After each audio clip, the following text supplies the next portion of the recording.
মাধ্যমিক পরীক্ষা শেষ, রেজাল্ট আউট, ভর্তি প্রক্রিয়া প্রায় শেষের দিকে। এখন সবাই ব্যস্ত পিপিআর, পিপিএস এবং কিভাবে আরটিআই করা যায়। আমরা কিন্তু সব কিছুর মধ্যে দিয়েও পড়াশুনোটা শুরু করব। আজকে আমি জানাবো তোমাদের ক্লাস 11-এর ফার্স্ট সেমিস্টারের বাংলা সিলেবাস কি আছে। সেই সঙ্গে জানাবো এই ফার্স্ট সেমিস্টারে কত নম্বরে তোমাকে পরীক্ষা দিতে হবে, কি প্যাটার্নে পরীক্ষা দিতে হবে, সেখানে গদ্য পদ্য সাহিত্যের ইতিহাস ভাষায় কোথায় কত নাম্বার থাকবে, কোথায় তুমি কতটা ক্যালোরি নষ্ট করবে, সমস্তটা জানতে ভিডিও প্রথম থেকে শেষ পর্যন্ত দেখো।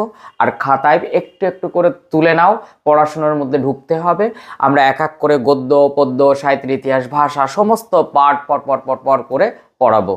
সেই সঙ্গে বলে রাখি, তোমরা কিন্তু এবার মাথায় রাখবে তোমাদের ফার্স্ট সেমিস্টারের পরীক্ষা এগিয়ে এসেছে, নভেম্বরে হবে না। তাই এত আগে অর্থাৎ সেপ্টেম্বরে কমপ্লিটলি রেডি হয়ে যাচ্ছে ফার্স্ট সেমিস্টারের পরীক্ষা। তার মধ্যে তোমাকে রেডি হতে হবে, ভর্তি প্রক্রিয়া শেষ হওয়ার পর পড়ার মধ্যে ঢুকতে একটু সময় লাগবে, কিন্তু গড়িমসি করো না, পড়াশোনাটার দিকে এবার মনোনিবিষ্ট হও। অনেক হয়েছে। তো তোমরা সবাই জানো তোমাদের দুটো সেমিস্টার, ক্লাস 11-এর দুটো, ক্লাস 12-এ গিয়ে দুটো। ক্লাস 11-এ তাহলে কটি সেমিস্টারের পরীক্ষা দিতে হবে? দুটি। একটি সেমিস্টার এমসিকিউ পার্টের ওপর ওএমআর শিটে, যেটা ফার্স্ট সেমিস্টার। আর দ্বিতীয় সেমিস্টারে গিয়ে কিন্তু ওএমআর শিটে নয়, সেখানে শর্ট ব্রড সব মিলিয়ে। এবং মজার বিষয়, ফার্স্ট সেমিস্টারে যে সিলেবাসটা পড়বে, যে গদ্য পদ্য সমস্ত বাংলার পড়বে, সেগুলো কিন্তু সেকেন্ড সেমিস্টারে থাকবে না, সেটা বাদ সম্পূর্ণ। আবার সেকেন্ড সেমিস্টারের কি কি সিলেবাস আসবে সেগুলো আমি তোমাদের বলে দেবো। আগে তো আমরা ফার্স্ট সেমিস্টার কভার করি, সেকেন্ড সেমিস্টার এখন মাথার থেকে উড়িয়ে দাও। এখন ফার্স্ট সেমিস্টারে কি কি গদ্য পদ্য থাকছে, তোমাদের একটা গল্প থাকছে বিভূতিভূষণ বন্দ্যোপাধ্যায়ের পুঁই মাচা। এই গল্পটি আপাতমস্তক আমাদের পড়তে হবে, আমি পড়িয়ে দেব। প্রত্যেকটা গদ্য পদ্য আমি পড়িয়ে দেব, তার থেকে কোন প্রশ্নগুলো আসবে সেগুলো আমি জানিয়ে দেব। তাহলে চ্যানেলে যদি নতুন হয়ে থাকো তাহলে অবশ্যই চ্যানেলটি সাবস্ক্রাইব করে পাশের বেল আইকনটি প্রেস করে রাখো, এরকম নতুন নতুন ভিডিও পেতে কিন্তু সুবিধা হবে। বন্ধুদেরকে একটু শেয়ার করে দাও, ভালো লাগলে একটা লাইক প্রদান করো। তোমাদের একটি প্রবন্ধ পড়তে হবে, বঙ্কিমচন্দ্র চট্টোপাধ্যায়ের বিড়াল। বাড়িতে বিড়াল পোষো তো? না, সে বিড়াল নয়, বঙ্কিমচন্দ্র চট্টোপাধ্যায়ের বিড়াল। খুব মজার হবে, খুব ভালো লাগার হবে প্রবন্ধটি।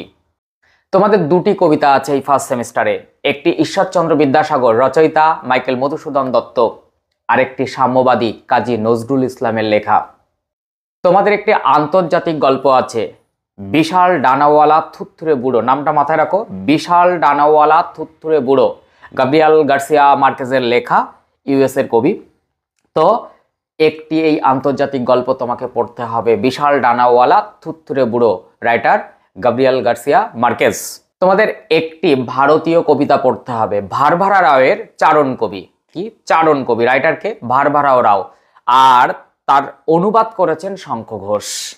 তোমাদের ভাষা আছে, সেই ভাষার চারটি পার্ট আছে, বিশ্বের ভাষা ও ভাষা পরিবার, ভারতের ভাষা ও ভাষা পরিবার, বাংলা ভাষার উদ্ভব ও ক্রমবিকাশ, বাংলা ভাষার বৈচিত্র্য। এই চারটি পার্ট নিয়ে তোমাদের ভাষা পাঠ।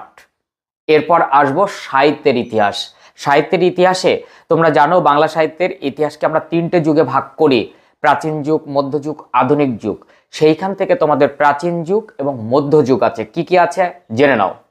পর্ব 1-এ আছে প্রাচীন বাংলার সমাজ ও সাহিত্য। এখানে তোমাকে একটি সাহিত্য পড়তে হবে, চর্যাপদ। তারপর তুর্কি আক্রমণের 150 বছর যে অন্ধকার যুগ, সেটুকুও তোমাকে পড়তে হবে। তারপর আমরা চলে যাব পর্ব 2, সেখানে মধ্যযুগের সমাজ ও সাহিত্যের বিভিন্ন ধারা। সেগুলোর মধ্যে কি কি আছে? শ্রীকৃষ্ণ কীর্তন, বৈষ্ণব পদাবলী, চৈতন্য ও চৈতন্য জীবনী গ্রন্থ, মঙ্গল কাব্য, অনুবাদ সাহিত্য। এছাড়া আছে ইসলামীয় ধারা, সেখানে দৌলত কাজী এবং সৈয়দ আলাওল পড়তে হবে, আর শাক্ত পদাবলী।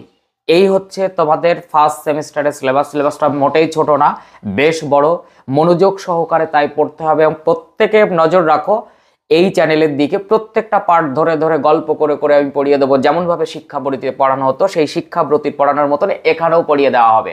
এবার আমি বলি, এই এতগুলো পার্ট বললাম, এর মধ্যে কোথায় কত নম্বর থাকবে, কত নম্বরে তোমাকে পরীক্ষা দিতে হবে, সেই নম্বর বিভাজনটা খুব ভালো করে খাতায় তুলে নাও। সেই অনুযায়ী সেখানে যেখানে যত নাম্বার আছে সেখানে ততটা ক্যালোরি নষ্ট করবে।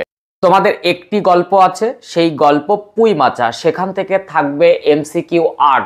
টোটাল যে 40 নম্বরের ফার্স্ট সেমিস্টার তোমাকে ওএমআর শিটে আনসার করতে হবে, তার মধ্যে গল্প থেকে কত থাকবে? 8। টপিক নাম্বার 1 গল্প 8। প্রবন্ধ 5, একটি প্রবন্ধ করতে হবে বিড়াল বঙ্কিমচন্দ্র চট্টোপাধ্যায়ের। টপিক নাম্বার 2 প্রবন্ধ, বিষয় কি? বিড়াল। তো সেখান থেকে কত থাকবে? 5 মার্কস। টপিক নাম্বার 3 কবিতা, সেখান থেকে 7 নম্বর থাকবে। সেই 7 নম্বরের জন্য দুটো কবিতা তোমাকে পড়তে হবে, একটি ঈশ্বরচন্দ্র বিদ্যাসাগর, একটি সাম্যবাদ। এই দুটো কবিতা থেকে তোমাকে আনসার করতে হবে অনলি 7। এরপর আন্তর্জাতিক গল্প ও ভারতীয় কবিতা, এই দুটি থেকে তোমাকে 5 আনসার করতে হবে। তাহলে সেখান থেকে কত থাকবে? 5। ভাষার যে 4টি পার্ট আছে সেই 4টি পার্ট থেকে 10 মার্কস, ভাষার 4টি পার্ট থেকে 10 মার্কস। আর রইল সাহিত্যের ইতিহাস, সেই সাহিত্যের ইতিহাস থেকে অনলি 5। এই 40 নম্বর বিভাজন তোমাদের থাকছে ফার্স্ট সেমিস্টার, এবং ওএমআর শিটে এই 40 আনসার করতে হবে। তোমরা যদি একটু নজর দিয়ে পড়াশোনা করো এবং ফলো করো আমাকে, বাংলার ক্ষেত্রে আমি বলতেই পারি 40-এ 40 পাওয়া তোমাদের জন্য কখনো দুরূহ হবে না। 40-এ 40 তুমি পেতেই পারো।